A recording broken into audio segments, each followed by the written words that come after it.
So without any further ado, I'll invite Anna Michalak to kick us off and get the week going.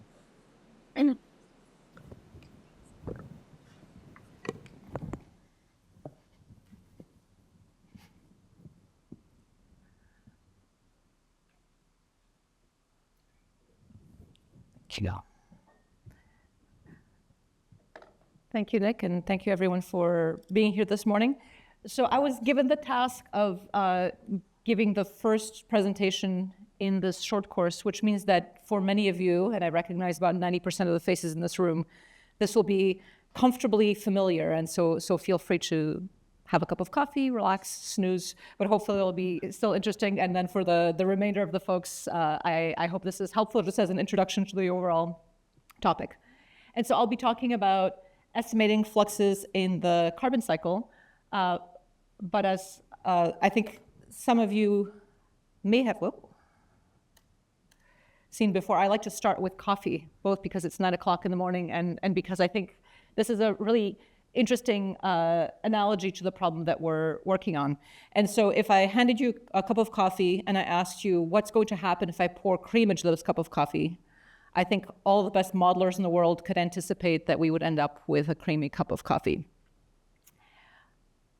What might be a more difficult problem is if I handed you a creamy cup of coffee and I asked you exactly how much cream was poured where into the cup and when, because that's then solving the problem backwards rather than solving the problem forwards. And that's what we call an inverse problem, which you'll hear about a lot more. But now imagine that the cup of coffee is the Earth's atmosphere, and the cream is the greenhouse gases that we are adding to the atmosphere. And the problem is really very much analogous in many ways. Some of the differences are that whereas here you saw the cream being poured into one particular location in this atmosphere, in reality, in the actual atmosphere, we're adding greenhouse gases in, and we're also pulling greenhouse gases out almost everywhere all the time, which makes this problem of then disentangling what might have happened all that much more difficult. Furthermore, as I and others will talk about over the next couple of hours, we actually don't have very good ways of measuring the actual cream going into the cup of coffee or the actual cream coming out of the cup of coffee. So the fluxes, the sources and the sinks of greenhouse gases directly at scales beyond about a 1 kilometer scale. And so instead what we need to do is we need to rely on measurements of how creamy the cup of coffee is. In other words, what's the concentration of greenhouse gases throughout the atmosphere to infer what happened. And to add insult to injury, we don't actually see the full cup of coffee. Instead, what we see are a few pixels here and there at different times at different locations. And that is ultimately the information that we're working with in order to disentangle what is happening in the atmosphere. And so if you weren't convinced before that this is a difficult problem, hopefully you're convinced now that it's a difficult problem and part of the reason we're here today. But for those of you who don't work in this field on a regular basis, you might ask, well, fine, it's a difficult problem, but why is it an important problem? And for that, I'd point you to even something as large and international as the Paris Agreement. And you could describe it in different ways, but I would say there's 4 main components to it. Of course, one is to keep global temperatures 2 degrees, well below 2 degrees centigrade above pre-industrial times. The second, though, is to limit the amount of greenhouse gases emitted by human activity to the same levels that trees, soils, and oceans can absorb naturally. And I think this is really important and really critical because when you think about this, not only does it mean that we have to actually know how much we're emitting through human activity, but we need to know how much trees, soils, and oceans are absorbing with essentially the same level of precision and accuracy because ultimately we need to anticipate when those two things will balance. And if you think about this from a scientific perspective, even for those of us who work in this field, this is a really tall order compared to where we are now because on top of everything else, it also requires us to be able to anticipate or predict or anticipate how the natural components of the climate system will respond as climate continues to evolve. The third piece is that, as you know, we need to review each country's contribution on a regular basis. And lastly, that rich countries need to help poorer nations by providing climate finance. But really, these two middle parts here are squarely within the scope of what we're talking about today and what many of us spend a lot of our time thinking about. Okay, so talking about how do we estimate greenhouse gas fluxes. On some timescales, we actually have a pretty decent idea. And so this is a figure from almost a decade ago now, but I really like it, that looks at just the reservoir size in the atmosphere, plants and soils, oceanic carbon, and geologic carbon. And so this shows you in pre-industrial times how many petagrams of carbon were in each of these reservoirs. You see, of course, the geologic carbon is orders of magnitude larger than the others, and the relatively small amount of CO2 that's actually in the atmosphere. And then since the start of the industrial era, what we have done, of course, is we've drilled a hole in the bottom of our control volume, and we've started pulling in carbon that hasn't been in circulation for millions of years through this red arrow. So geologic carbon, in other words, fossil fuel combustion and cement production, has added carbon into the atmosphere, as has land use change, which has transferred part of the carbon stores in plants and soils into the atmosphere. But then at the same time, plants and soils and oceans have begun to take up carbon back out of the atmosphere. And so we've referred to these as natural sinks of carbon. And part of what I want you to take away from this figure is the relative magnitude of these different pieces, but also the fact that, some might argue, but at a high level, there's relative consensus as to what is happening on these kinds of timescales of the last 150 years or so. However, I would contrast that with how well we currently understand the current budget. And so this is a figure from the Global Carbon Project, which some of you are involved with, and it's showing a 1 decade view in terms of sources and sinks of carbon dioxide into the atmosphere. So does this work? Oh, it's so tiny. I'm not sure if you can see it. This is from 2012 to 2021. Now we're in gigatons of CO2 per year. And again, I think we're all familiar with the primary sources. And so we have fossil fuel emissions. We have land use change. We saw those on the previous slide. Then we have the biosphere and the oceans. Maybe I'll use this arrow instead if I can. No, that doesn't work. As the main sinks. But what I want you to notice is the small font. The small font says that even on timescales of 1 decade, when you'd think that we'd have a pretty decent idea of what's happening on decadal timescales, the range of uncertainty on some of these macro components of the carbon cycle are, dare I say, embarrassingly large, right? So if you look at land use change, for example, the uncertainty ranges from 2 to 7. That's a factor of 3. And so if you think about that relative to what the Paris Agreement and other such efforts are asking us to do, this is really a difficult starting point, and I think very motivating for some of the work that we'll be talking about here. And then I should say, if you add up the best estimates of each of these macro components, even at the decadal scale, there's a 1 gigaton CO2 per year budget imbalance that we can't account for. And to me, what's really surprising and I guess motivating about this is when we think about climate mitigation, when we think about climate solutions, we all, if you had a 1 gigaton technology, you would be on the news everywhere all the time. But that's within the uncertainty range on a decadal scale. And so the degree to which we don't really aren't able to constrain the global carbon budget, I think is a huge challenge that we need to face. And that was on a decadal scale.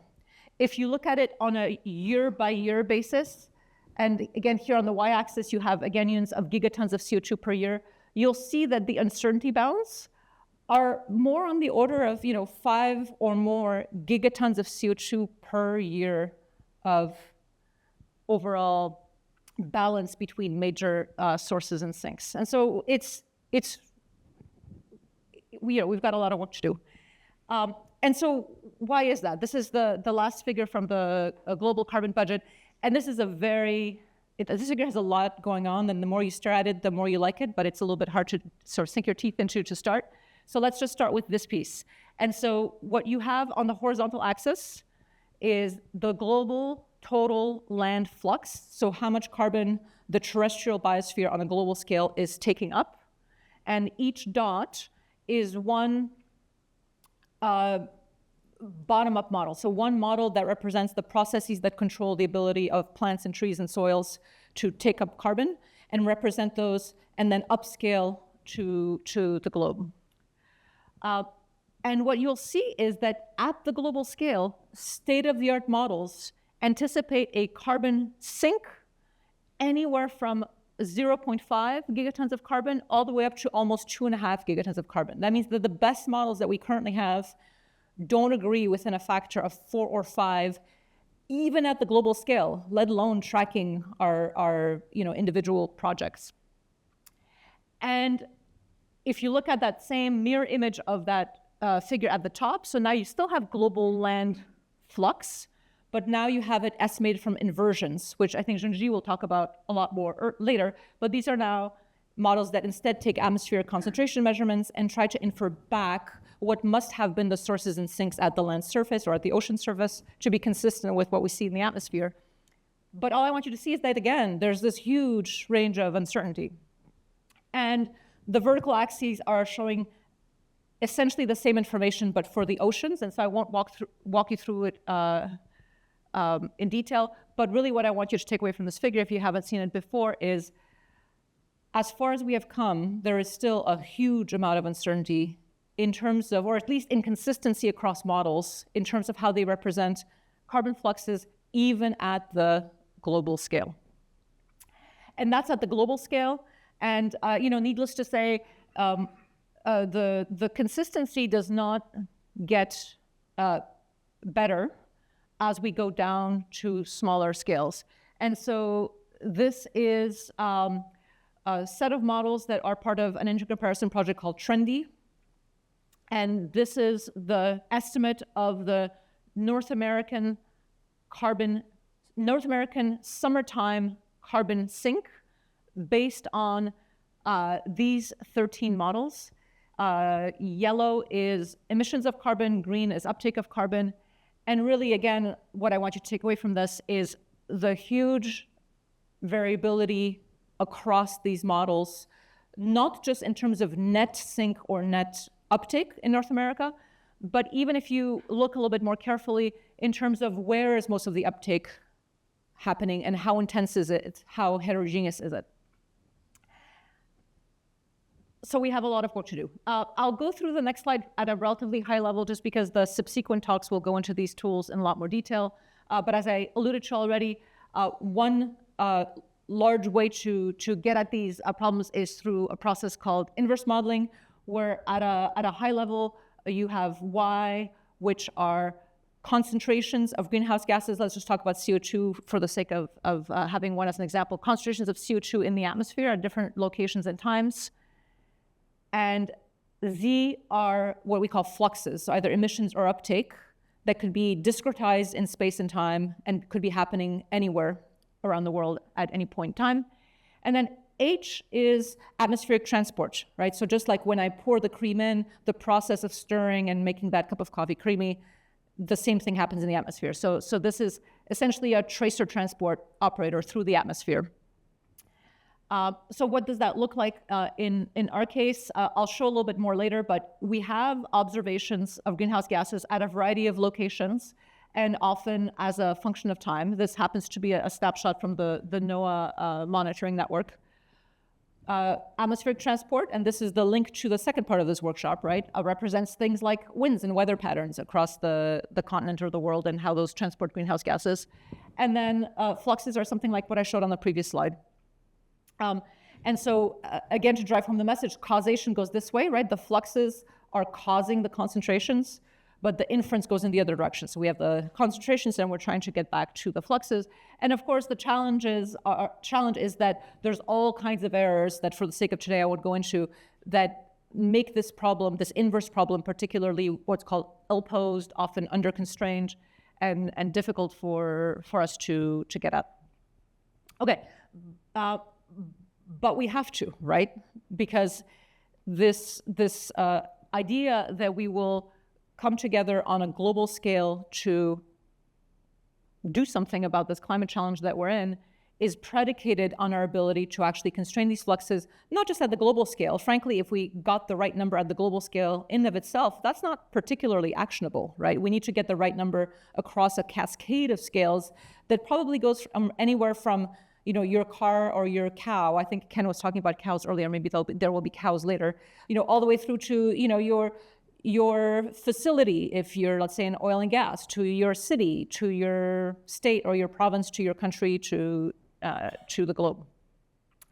And as I mentioned earlier, it matters that we understand these processes not just for today, but because at some point we need the human activity and the natural fluxes to balance.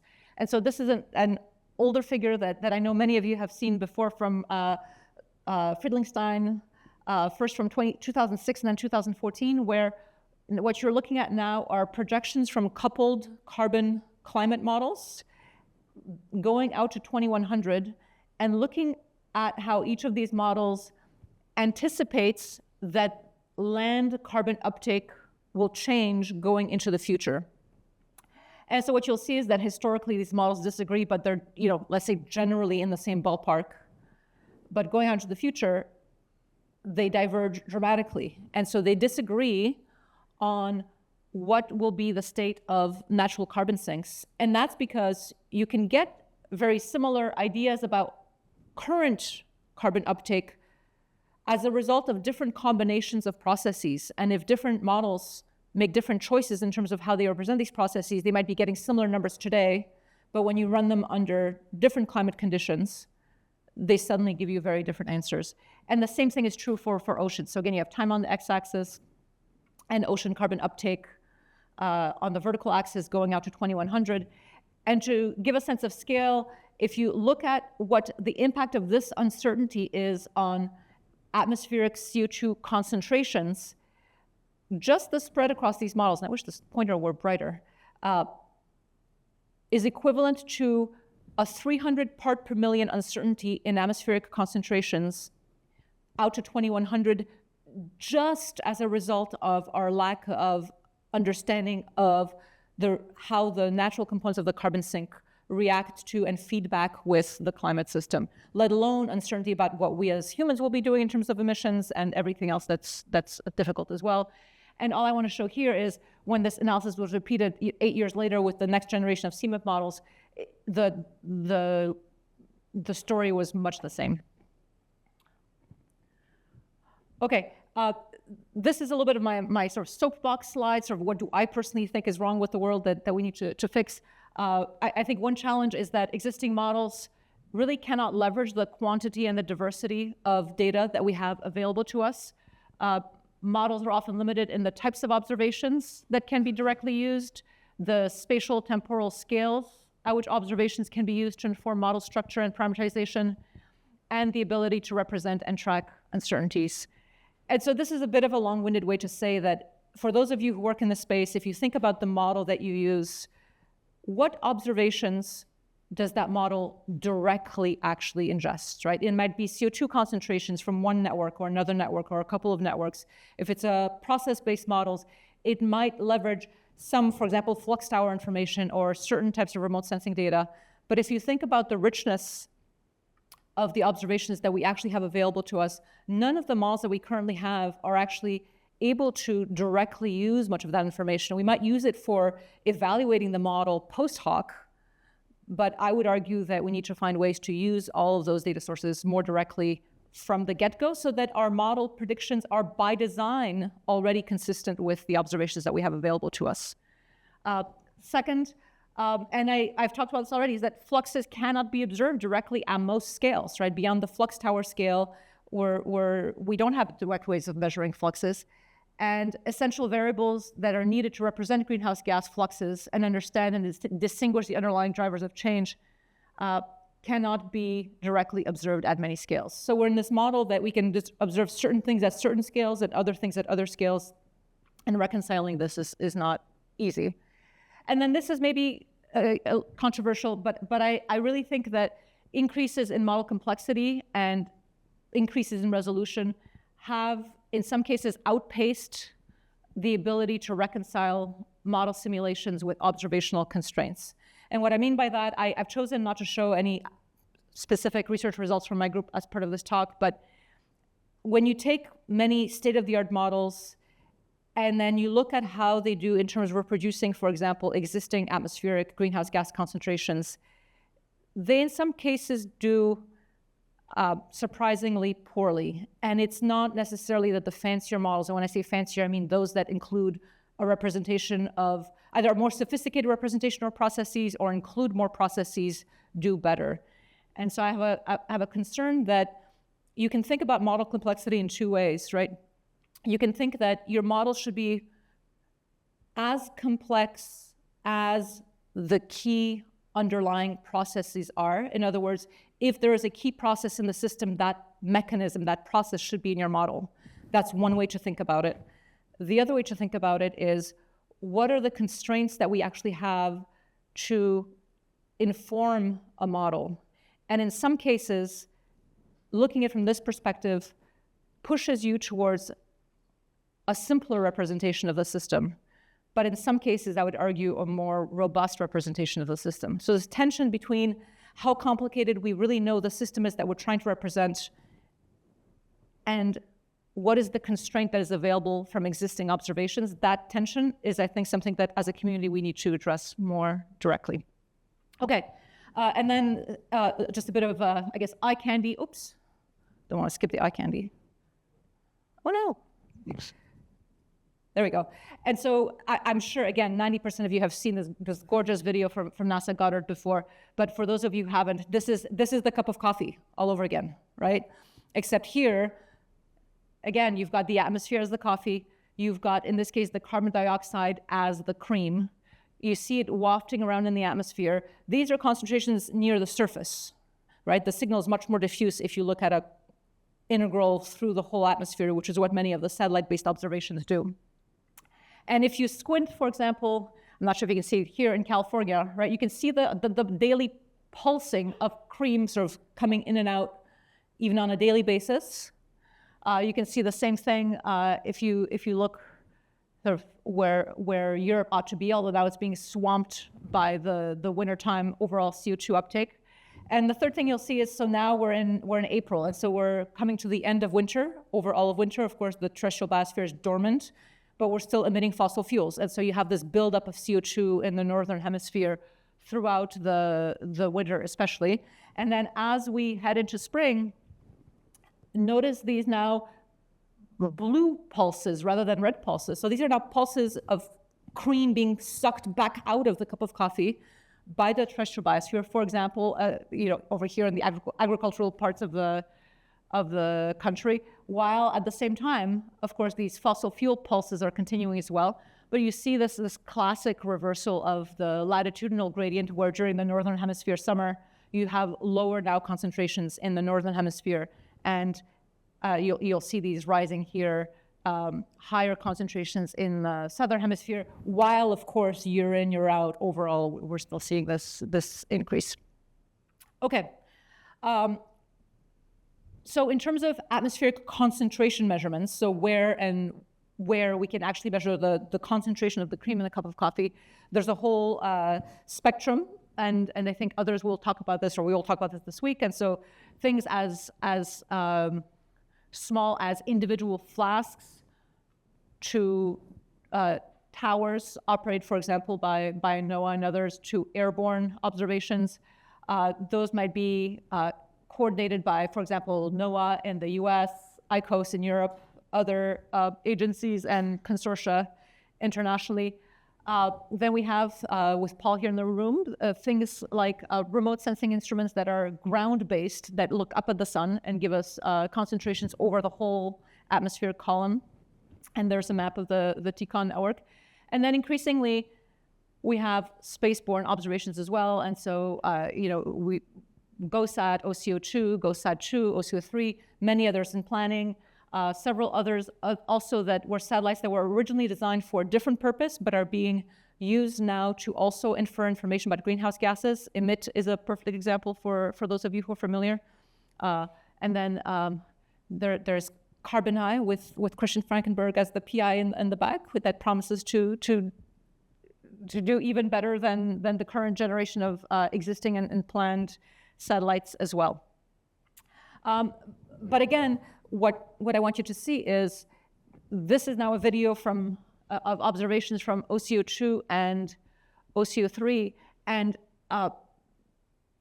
while this is categorically more data than what we had before these missions launched, if you mentally compare this video to the last video from NASA Goddard that I showed you, we're really only seeing, again, at very few locations, at very few times. And so inferring what is happening from these kinds of observations, of course, is categorically more difficult than if we had a full view, as we had done with the Goddard video, which was not directly constrained by observations, right? That was based on model estimates.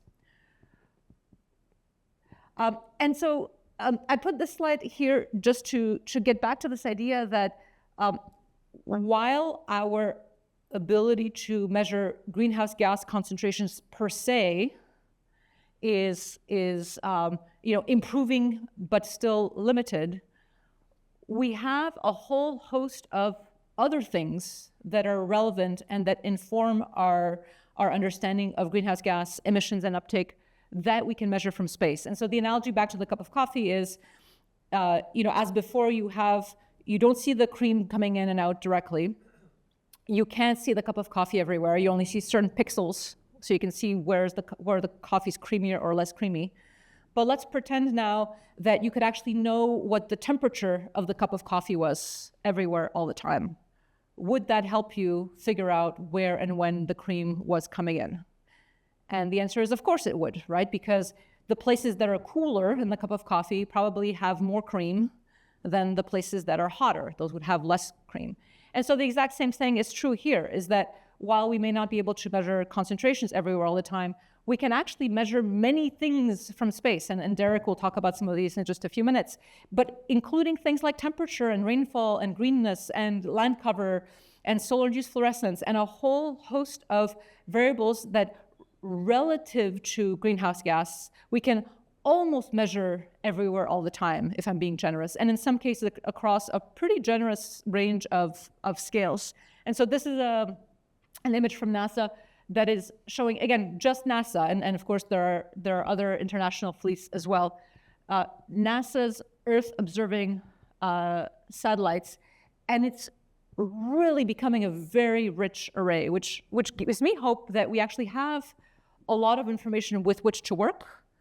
But that then I think brings it back to our community to think about how do we design models that actually make use of all of this information rather than only using it post hoc as evaluation metrics.